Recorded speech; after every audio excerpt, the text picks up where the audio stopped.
aunque cuando vine aquí no sabía que oscurecía más tarde. Allá en Puerto Rico se oscurece a las 6 y aquí creo que es a las 8 o 9. Y es una bendición estar aquí por abrirme las puertas, gracias al pastor Juan, que es de bendición. Lo conocí cuando vine con el pastor Ricardo Vara, un mexicano, sobrino del pastor Abraham. Estuve ahí como guardaespaldas, ayudándolo, dirigiéndolo, ahí en las vías, todo eso. Ni sabía yo, pero no sé. Hermanos, vamos a seguir y aprovechar con el tiempo. Les invito a ir a Juan.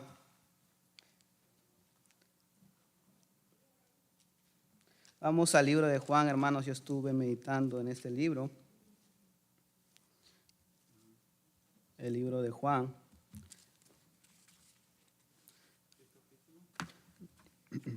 Capítulo Juan 6, del 60 al 71.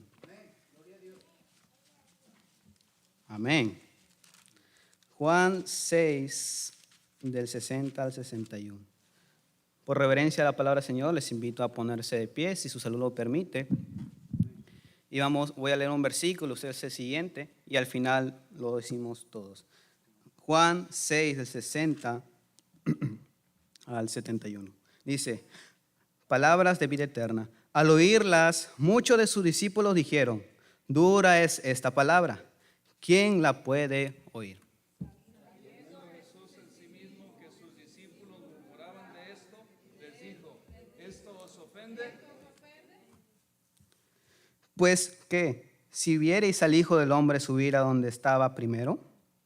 El Espíritu es el que da vida, la carne para nada aprovecha. Las palabras que yo os he hablado son espíritu y son vida. Pero hay algunos de vosotros que no creen, porque Jesús sabía que desde el principio quiénes eran los que no creían y quién le había de entregar. Y dijo, por eso os he dicho que ninguno puede venir a mí si no le fuere dado del Padre. Desde entonces muchos de sus discípulos volvieron atrás y ya no andaban con él. ¿Queréis acaso iros también vosotros? Le respondió Simón Pedro, Señor, ¿a quién iremos? Tú tienes palabras de vida eterna.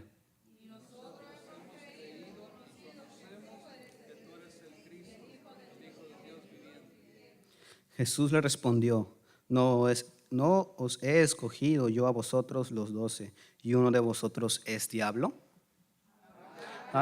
Judas Iscariote, hijo de Simón, porque este era el que le iba a entregar y era uno de los 12. Oremos. Padre Celestial, gracias Señor por un día más de vida que tú nos das. Que sea tu palabra, Padre mío, y no la mía, Señor. Por tus bendiciones, Padre mío, damos gracias, Señor, y háblanos en el día de hoy. Que sea tu palabra que nos redarguya, nos exhorte y nos rete, Señor. Y saber que tu palabra, Señor, son de bendición para nuestra vida. No son duras, Señor, porque ¿a dónde iremos, Señor, si no fuéramos ir contigo, Señor? No tenemos a dónde ir, Señor, sino a ti. Gracias por todo, Señor, por no abandonarnos, sino, Señor, cuídanos, protégenos y háblanos en el día de hoy. Gracias por todo, Padre mío, en el nombre de Cristo Jesús. Amén. Les invito a tomar asientos, hermanos. El título de este mensaje es muy particular, porque dice, ¿tú también te quieres ir? Tú también te quieres ir. Yo he visto a través de mi vida, mi padre es pastor allá en Lima, y veo que los hermanos ofenden. Hay hermanos que no soportan la palabra de Dios. Dicen, no, es muy duro. No, me está hablando a mí, me afecta. Pero no es así, hermanos. Es palabra de Dios. Es palabra de Dios. Imagínense, hermanos, que usted está yendo a una cima. Yo en mi primer semestre, allá en El Cub, Puerto Rico, yo fui al Yunque. Yunque es un lugar turístico donde es una cima que tienes que dar vueltas. Y varios jóvenes subieron, era un lugar rocoso, estaba lloviendo, pero había un camino pequeño y estrecho, donde pocos querían entrar. Pero había ciertos jóvenes que dependían, confiaban en el guía. Y así es nuestro Señor Jesucristo, hermanos. Va a haber momentos en la vida que vamos a ver difícil el camino. Diremos, Señor, ese camino no parece, no se ve bien. Pero tenemos que confiar en el guía, nuestro Señor Jesucristo. Confiar en Él. Y así es, hermanos. Hoy veremos en estos versículos cómo los seguidores de Jesús, ante estas palabras difíciles, veremos dos respuestas, dos actitudes. La actitud de la incredulidad, hermanos, y la actitud de una fe recta. La actitud de la incredulidad. Ofensa y abandono. En primer punto, en el 60, vemos, dice, a oírlas, muchos de sus discípulos dijeron, dura es esta palabra. La palabra dura que ofende. Este texto dice que muchos discípulos exclamaron, dura es esta palabra. ¿Quién la puede oír? Es importante entender que significa, no se refiere primordialmente a algo intelectual o difícil de comprender, aunque también lo era, sino era algo áspero, ofensivo, desagradable al oído, difícil de comprender, que atacaba al orgullo, al sentido común. Hay enseñanzas de Jesús que nos resultan difíciles de escuchar, difíciles. Y aún más en mi iglesia veía hermanos que decían, no, ¿por qué voy a la iglesia si para atacándome? Pero no es el pastor, hermanos. Y usted cuando escucha al pastor y piense que le está atacando, usted no es la palabra de Dios. Hay que agradecer a Dios que nos está hablando. Cuando Dios nos habla en su palabra, nos habla y nos choca la carne. Y cuando nos ataca la carne hay que dar gracias a Dios porque nos está hablando. Y hay que dar gracias a Dios porque Él nos habla y Él nos exhorta, aunque la palabra sea dura. La palabra dura. Vemos aquí como los discípulos, porque aquí da en contexto que habían más de 12 discípulos en este momento, antes que se fueran los demás. Y ahora vemos el contraste entre la carne y el espíritu. Ese es el tema, por qué los discípulos debatieron y por qué se separaron. Aquí vemos que Jesús, sabiendo que murmuraban, en el 61 dice, sabiendo Jesús en sí mismo que sus discípulos murmuraban de esto, que invoca un murmullo de queja, descontento, casi de rebelión en voz baja. Les preguntaba, ¿esto os ofende? La palabra ofende viene del griego shakdalizo, que significa literalmente hacer tropezar, poner una trampa o un obstáculo a causa para la caída. Las palabras de Jesús se habían convertido en una piedra de tropiezo para sus discípulos. Eso lo miraban así. Y viendo más atrás el contexto, hablaba sobre el espíritu y la carne. Neuma, espíritu, se refiere al Espíritu Santo, pero también a una dimensión espiritual de la vida, el principio vital que viene de Él, el espíritu que regenera, ilumina, capacita y nos da esa vida verdadera. Y la carne no solamente se refiere al cuerpo físico, sino una naturaleza pecaminosa, la naturaleza del mundo, la naturaleza caída, limitada, terrenal, egocéntrica e incapaz de ver por los demás. Luego añade, dice, y las palabras que yo os he hablado son espíritu y son vida. Son vida. Y así es, hermanos. Usted va a ver personas, va a ver hermanos a su costado que se van a ofender. Pero hay que entender muy en claro, es que no es para su mal, sino es para su bien. No es para su mal. Y la palabra de Dios nos va a exhortar, nos va a hablar. Y es para nuestro crecimiento, hermanos. Es para crecer, es para aprender.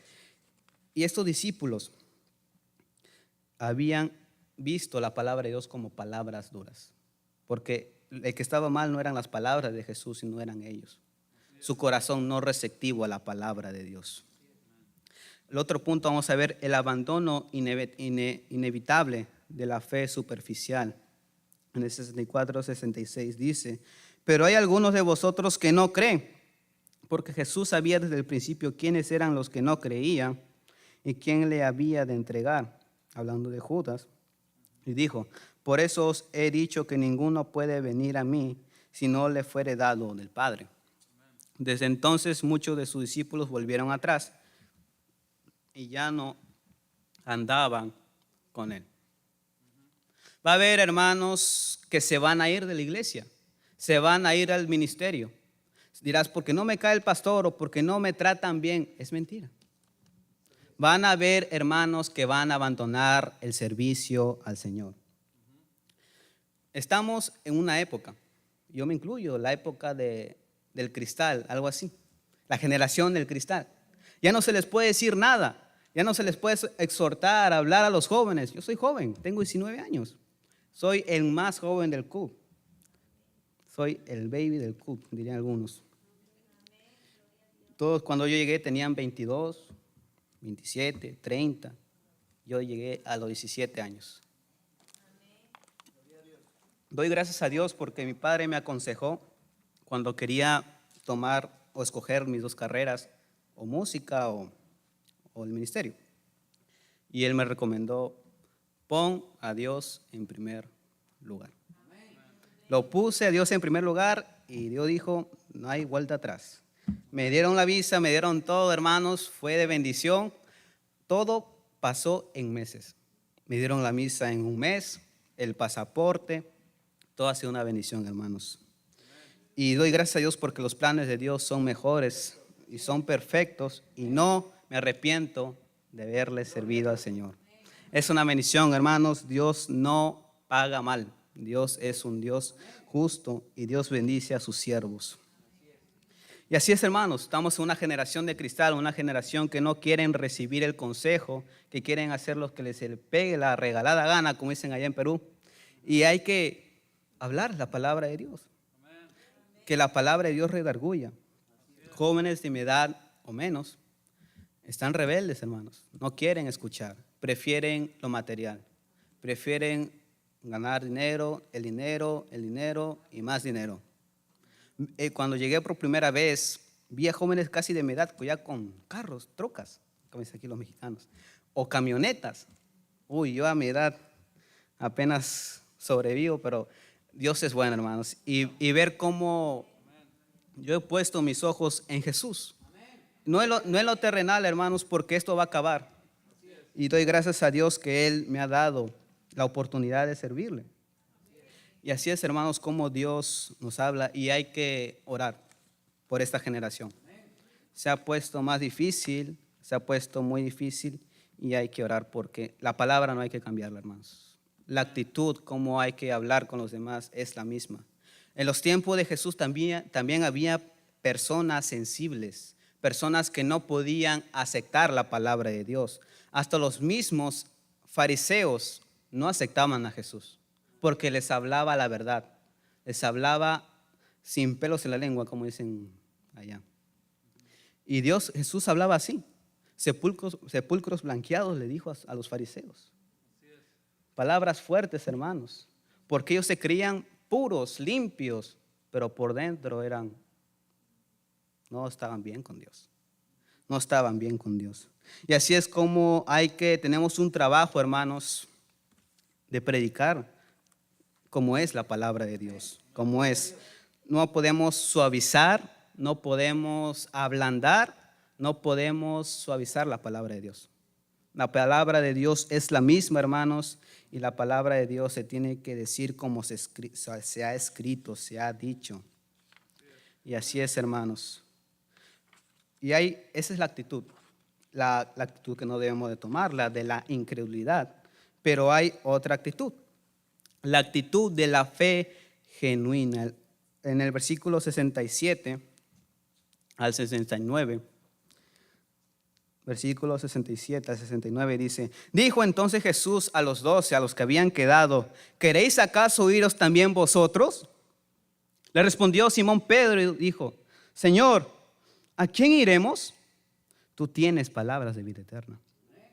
Y nosotros hemos creído y conocemos que tú eres el Cristo, el Hijo del Dios viviente. Esa es nuestra verdadera actitud, hermanos. Así debería ser nuestra actitud. No una actitud de incredulidad, de rebeldía, sino una actitud de fe. Como aquí Pedro dice en el versículo 68, dice, le respondió Simón Pedro, Señor, ¿a quién iremos? Es lo mismo que dijo David. ¿A dónde iré de tu espíritu? ¿A dónde huiré de tu presencia? ¿A dónde iremos? ¿A dónde iría usted sin Cristo, sin Dios? Una vida vacía, aunque tenga lujos, aunque tenga dificultades, aunque tenga todo el dinero, todo lo que le da el mundo, va a haber siempre un vacío. Va a haber siempre. Dios es el que llena el vacío en sus vidas, hermanos. Dios es el que llena ese vacío. Y así es nuestra actitud, hermanos. Como dijo Pedro, ¿a quién iremos? Tú tienes palabras de vida eterna. Nuestra dependencia debe ser así, hermanos. Una dependencia en Jesús. Como Jesús, que sea Jesús nuestra única esperanza, nuestra única fe. Que dependamos 100% de Él. ¿A quién iremos? ¿A quién iremos? Esa es nuestra actitud, hermanos. Y vemos cómo los demás discípulos en los versículos anteriores se escaparon, se fueron de las fuertes palabras de Dios. Y vemos cómo los demás discípulos se fueron, pero quedaron 12 discípulos que no tuvieron miedo o no se fueron por las palabras duras de nuestro Señor Jesucristo. Así debería ser nuestra actitud, hermanos. Una actitud de fe genuina, una actitud de fe, de perseverancia. Y así debería ser, hermanos. No hay que huir de la palabra de Dios. Y lo más importante, no hay que temer a decir la palabra de Dios. La palabra de Dios es, ¿cómo es? Es verdad y hay que decirla. No hay que cambiar cómo se dice, cómo se pone a la palabra de Dios. Muchas iglesias están llenas, iglesias, megas iglesias, ¿por qué? Porque suavizan la palabra de Dios. Porque entretienen a los hermanos. En vez que haya verdadera doctrina, hay show. Y eso es lo que quiere la gente, un show. Divertirse, decir que van a la iglesia, que van a congregarse y ¿qué? No aprenden nada, no son edificados. No hay edificación, no existe edificación. Pero la verdadera iglesia donde se muestra la verdadera palabra de Dios. Donde está la palabra de Dios. Y así es, hermanos, hay que decir la palabra como la es. Hay que decir la palabra. Y ese es el problema, hermanos, ¿por qué dirás usted, hermanos, por qué ve las iglesias vacías? Es porque la gente no quiere la verdad. La gente quiere la verdad disfrazada. La mentira disfrazada, perdón. Hay personas hasta que quieren escuchar la mentira. Hay gente que le gusta que le mientan. Hay gente que le gusta que le mientan, hermanos. Testigos de Jehová, adventistas, pentecostales, gente que acepta esa mentira sabiendo que es mentira. Y existen. No hay que ser como esas personas, hermanos, que quieren suavizar la palabra de Dios. Y lo digo porque eso es lo que vamos a estar haciendo. Dirás, no, Luis, es muy fuerte lo que uno dice o lo que dice la palabra de Dios, es mejor suavizarlo para los jóvenes, para los niños. No hay que cambiar la palabra de Dios, hermanos. Como está, se dice, hermanos. Pero también, hermanos, hay que cuidarnos de una sombra que persiste en la incredulidad. En los versículos 70 y 71 dice, y Jesús le respondió, ¿no os he escogido yo a vosotros los 12 y uno de vosotros es diablo? Qué fuertes palabras. Que Jesús le diga a alguien diablo. El diablo, hermanos. ¿Cómo le dijo a Judas? Porque en ese tiempo no se sabía, pero le dijo a Judas, diablo. Diablo. Porque estaba siendo usado por él. Hacía la voluntad de él. Por eso le dice diablo. Y el 71 dice, hablaba de Judas Iscariote, mira explicación, hijo de Simón, porque este era el que le iba a entregar y era uno de los 12. Jesús revela la dolorosa realidad a pesar de su elección. Dirás, se preguntarán, ¿por qué escogió Jesús a Judas si sabía que lo iba a traicionar? Era para hacer la voluntad del Padre. Era para usar la voluntad del Padre. Todo tiene un propósito, hermanos, si esto aplica. Todo tiene un propósito en la vida. Todo lo que pasa es porque hay un propósito. Nosotros no creemos en la casualidad, sino en la causalidad. Todo tiene un propósito. No existe casualidades. Cuando uno se encuentra con alguien, no existe casualidad. Todo tiene un propósito. Y yo lo he visto así en mi vida. ¿Por qué me pasa? ¿Por qué conozco este tipo de personas? ¿O por qué me relaciono con diferentes personas? Es porque Dios tiene un propósito para que aprenda algo. Dirás, ¿por qué estoy en esta prueba? Es porque Dios tiene un propósito para que aprendas. Las pruebas existen para que uno aprenda. Hay que tomarlo siempre así, hermanos. Todo tiene un propósito. Aunque estemos en momentos difíciles, Dios nos quiere enseñar algo. Dios nos quiere mostrar algo. Todo tiene un propósito, hermanos. Y así es, hermanos. Todo tiene un propósito. Como la palabra de Dios nos ha mostrado. Yo cuando estaba evangelizando en Puerto Rico, yo vi a unos jóvenes. Estaba en el viejo San Juan. Hay un lugar muy descuidado, abandonado, porque la mayoría de los puertorriqueños vienen aquí y dejan esas casas y se quedan solas. Y veo a jóvenes, pero estaban haciendo un trabajo sucio. Estaban vendiendo productos ilícitos, drogas, marihuana. Jóvenes de mi edad, hasta menos. Me acerco y viene un señor con una bicicleta. Dije, aquí llegué, hasta aquí llegué. Viene y me pregunta, ¿tú eres testigo de Jehová? No, yo no soy testigo. Bueno, se fue. Llegó un joven, me preocupé porque tenía algo escondido aquí, pero no me dijo nada. Yo le dije, ¿qué haces aquí? Él me pregunta. Y yo le digo, no, quiero darles de la palabra de Dios, quiero hablarles de Cristo. Y ellos me dicen, yo cuando era pequeño iba a la escuela dominical. Y me pregunto yo, ¿cómo han llegado hasta ahí? ¿Descuido? No hubo seguimiento. ¿Por qué? Y lo que yo he visto en mi iglesia es que no hay seguimiento. Cuando alguien conoce de la palabra de Dios, los abandonamos. No hay ese seguimiento de que te voy a visitar, voy a hablar con tus amistades para que conozcan de Cristo. Aunque la palabra de Dios sea dura, es necesaria, hermanos. Y usted cuando escuche siempre la palabra de Dios, no es que el pastor le esté criticando, no es que el hermano le esté hablando mal, es que la palabra de Dios te está hablando a ti. La palabra de Dios está hablando a tu carne.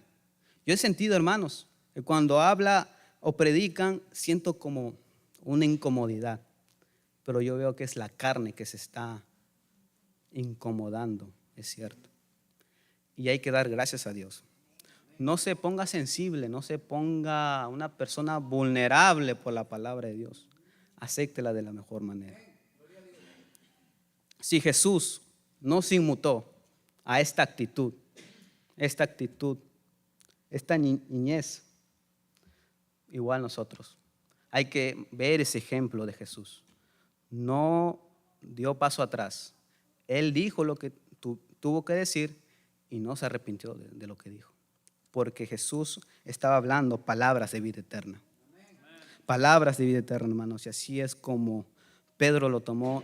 Y vemos cómo Pedro siempre da la cabeza por los discípulos.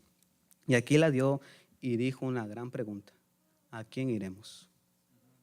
¿A quién iremos, hermanos? ¿A quién iremos? Tú tienes palabras de vida eterna. Vamos a orar. Padre Celestial, gracias, Señor, por un día más de vida, Señor. Gracias por hablarnos, Señor, y saber que tu palabra es para nuestro beneficio, para nuestro bien.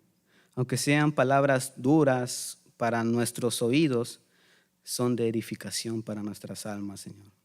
Gracias por tus bendiciones, gracias por darme el privilegio, Señor, de poder predicar tu palabra, predicar lo que tú anhelas, lo que tú quieres, Señor, que los hermanos escuchen y que sean de bendición. Y que no la tomen para mal, Padre mío, sino que sean de edificación para ellos, Señor. Gracias por tus bendiciones, gracias por haberte dado conmigo a los hermanos y que todo sea para tu gloria, tu honra, Padre mío. Todo lo dejamos en tu nombre, en el nombre de Cristo Jesús. Amén. Así permanezcamos en oración. Siempre que se predica la palabra,